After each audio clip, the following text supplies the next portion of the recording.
All right, let's jump right in. We're about to listen in on a conversation, a really, really old one.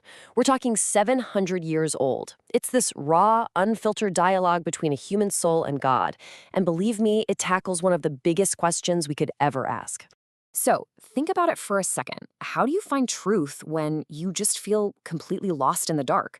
It's a huge question, right? And it's the one that kicks off this whole journey. What's amazing is how a question from the 14th century can feel so incredibly urgent today.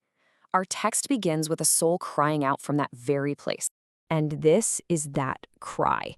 I mean, this isn't some quiet, polite little prayer. No, this is a raw demand born from pure desperation. The soul is basically saying, I'm blind here. I can't see. You have to show me what's real. And that plea, that's what sets everything in motion.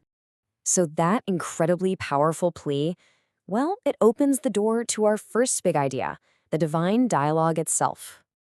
Okay, so what you're seeing here is the real deal. This is the source text.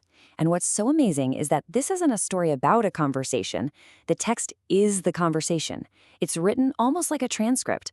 A soul asks a question, and then, and this is the crucial part, God actually answers. You got to remember the context here, the 14th century. We're talking plague, upheaval, but also this incredibly intense spirituality. For a mystic back then, getting a direct line to the divine, that was everything, the ultimate truth. So the soul isn't just looking for comfort, it's demanding answers. But God's answer, well, it isn't a straightforward yes or no. Of course not. It's much more interesting. It comes through these powerful metaphors, and the first one is just brilliant. The sacrament as sunlight.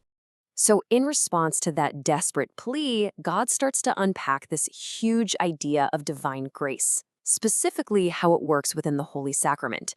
And the core idea is really simple but profound. God's presence isn't like a pie that gets smaller with every slice. It's an infinite, radiant light. And this line just nails it. God basically says, think of my grace like the sun. I mean, you can have 1,000,000 people or 1,000,000,000 all basking in the sunlight at the same time, right? Every single one of them feels its warmth. But does that make the sun any weaker? Not at all. It just keeps shining totally whole and undiminished. And that, God argues, is exactly how divine grace works. So this concept, the divine sun, that's the big takeaway here. It's a way for us to get our heads around something that kind of breaks our normal rules of logic, you know? The idea that in the sacrament, every single person gets all of God's grace, completely. Yet the source itself never, ever runs dry.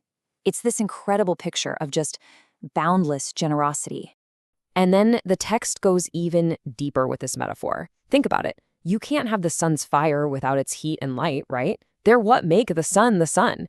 And in the same way, God explains that giving grace isn't just an action. It's not just something God does. It's who God is. The very essence of the divine is this act of giving itself away, endlessly and completely.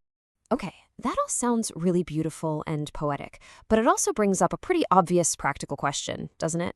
And that leads us right into our next section, perceiving with the soul.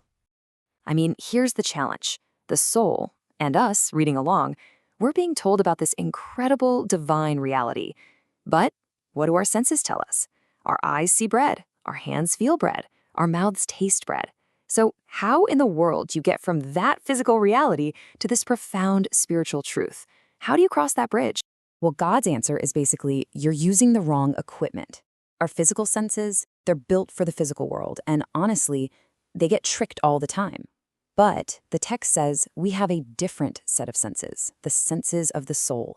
And those are the tools that, when they're activated by grace, let us see the truth that's been hiding in plain sight all along. It's almost like a 14th century version of mindfulness, right? This idea of learning to tune into a deeper reality that's right there under the surface.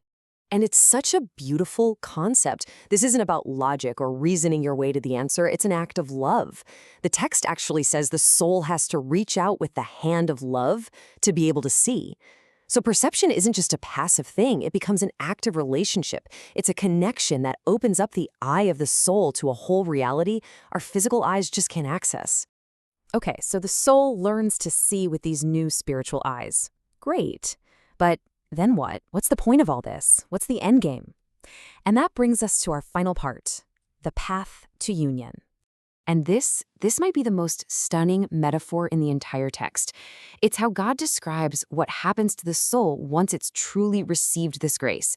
It's not about watching God from a distance, it's about total immersion and unity. The fish is in the sea, sure, but the sea is also in the fish. There's just no separation. It's this profound way of describing a state where the line between you and the divine just dissolves. And this union, it isn't just a fleeting moment. The text describes it as a seal of grace. Think about pressing a signet ring into hot wax. Even after you pull the ring away, its perfect impression is left behind. It's the same idea here. God's presence leaves a permanent mark, a lasting warmth and wisdom that transforms the soul from that moment on. So, if we map out this whole journey, what does it look like? Well, it starts with humility, right? Admitting you're blind, that you don't have all the answers. Then you open yourself up to receive that deeper truth. But, and this is so important, it doesn't stop with you.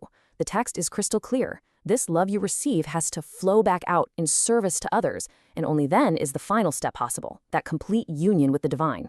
So when you take a step back and look at the whole thing, you realize, wow, this is so much more than some dusty medieval theological debate.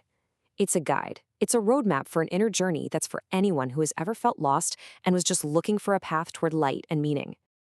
And that kind of leaves us with one last thought to chew on. This entire text is about a conversation that leads to a massive transformation. So it really makes you wonder, doesn't it? What are the crucial conversations in our own lives, with ourselves, with others, that end up shaping the truths we live by?